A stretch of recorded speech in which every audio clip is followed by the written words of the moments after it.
Hello বন্ধুরা, welcome to Sharmistha cooks. আজকে করলা বা উচ্ছের একটা চটপটা রেসিপি শেয়ার করব।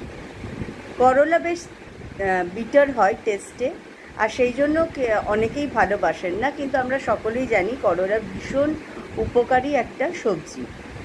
তো আজকে করলার একটা চটপটা রেসিপি বলবো, যেটা কিন্তু অতটা উপকারী না হলেও, কারণ এটা ভাজা হবে, করলাটা ফ্রাই হবে। ফ্রায়েড হয়ে গেলে কি তো উপকারিতাটা একটু কমে যায়, কিন্তু এটা খেতে ভীষণ ভালো লাগবে। রুটি, ডাল, পরোটা সাথেও যে কোনো সময় কিন্তু খাওয়া যায়। আর আমি তো খেতে ভীষণ ভালোবাসি, আশা করি আপনাদেরও খেতে ভালো লাগবে। আমার আজকের রেসিপি মশালা করেলা চিপস। তাহলে আর দেরি না করে চলে আসুন আমার রান্নাঘরে, আর দেখিয়ে দিই আমার রেসিপিটা কেমন করে আমি রান্না করছি।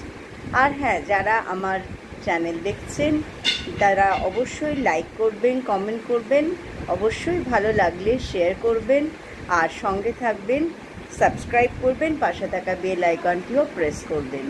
তাহলে আমার সঙ্গে যখনই আমি কোনো রান্নার ভিডিও আপলোড করব, অবশ্যই আপনাদের দেখা হবে, আর কমেন্ট বক্সে অবশ্যই কথা হবে। তাহলে চলে আসি আর শুরু করে দিই আমার আজকের রেসিপি। চলে এসেছি রান্নাঘরে করেলা চিপস বানাতে। এখানে একদম তাজা করলা নিয়ে নিয়েছি। আমি এটা ভালো করে জলে ধুয়ে জল ঝরিয়ে রেখেছি আগের থেকে। তো এইবার এটাকে কাটতে হবে।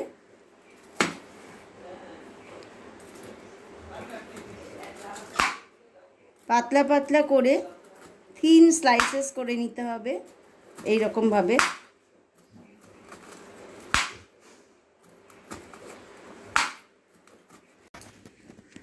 হ্যাঁ, করলাগুলো সব কাটা হয়ে গেছে। আমি এখন এগুলো তুলে দিচ্ছি।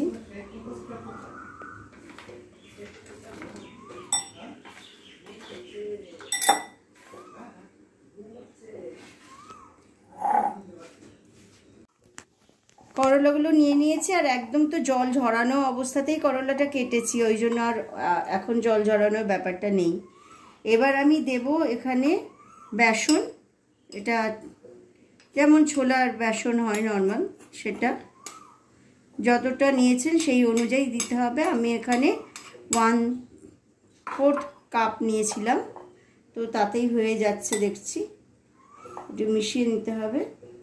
আর এখানে আমি এটা চালের গুঁড়ো, মানে rice flour, gram flour and rice flour, বেসন আর চালের গুঁড়ো দিয়ে দিলাম।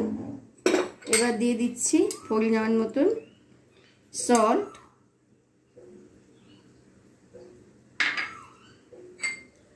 হলুদ গুঁড়ো,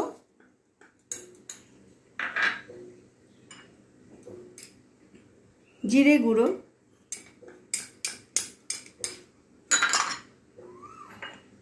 অল্প করে শুকনো লঙ্কার গুঁড়ো,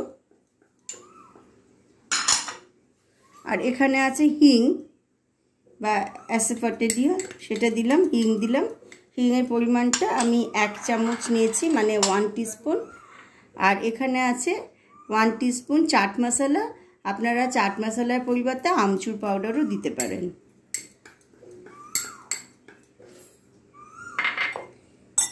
আর একটু টেক্সচারটা সুন্দর হওয়ার জন্য এখানে একটু চিলি ফ্লেক্স দিয়ে দিচ্ছি।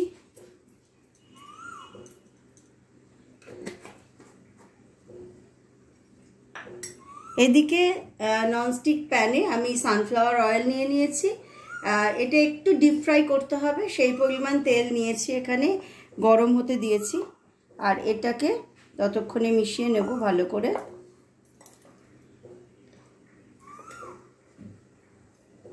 সব কটা করলাতে যেন এই কোটিংটা ভালো করে হয়ে যায়।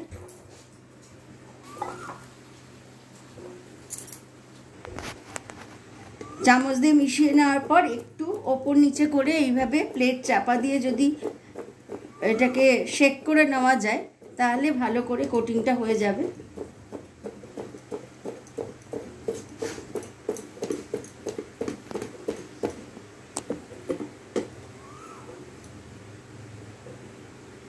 আমি 5 মিনিট রাখবো যাতে এর সঙ্গে বাইন্ডিংসটা হয়ে যায় মোটামুটি, তারপরে কিন্তু ভাজবো। তেল গরম হয়ে গেছে আর আমার এখানে করলাতেও ভালো করে কোটিং হয়ে গেছে, সেটিং হয়ে গেছে। এবার আমি করলাগুলো ছাড়বো এর মধ্যে।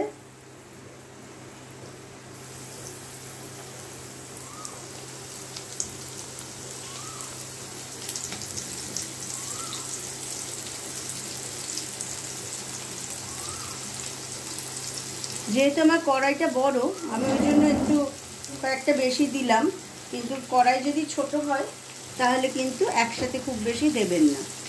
এবার এটাকে ভালো করে ভাজতে হবে এবং সেটা মিডিয়াম ফ্লেমে ভাজতে হবে।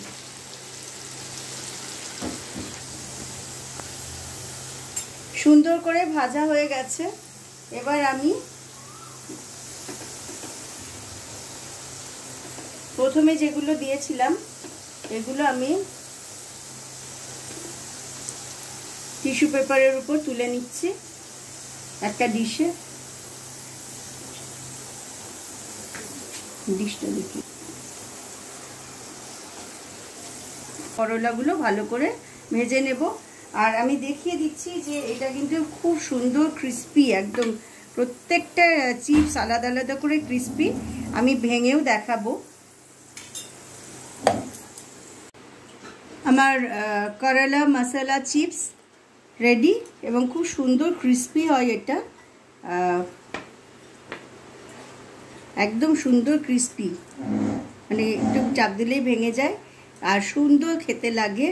একটা হালকা মশলার স্বাদ থাকে আর এটা ডালের সাথে ভাত দিয়ে খেতেও ভালো লাগবে, এবার রুটি ডাল সব কিছুর সাথেই খেতে খুব ভালো লাগবে। হোপফুলি আপনাদের ভালো লাগলো আর আপনারা কমেন্ট করে জানাবেন। আরও এরকম নতুন ভিডিও নিয়ে চলে আসবো। Till then take care and bye by.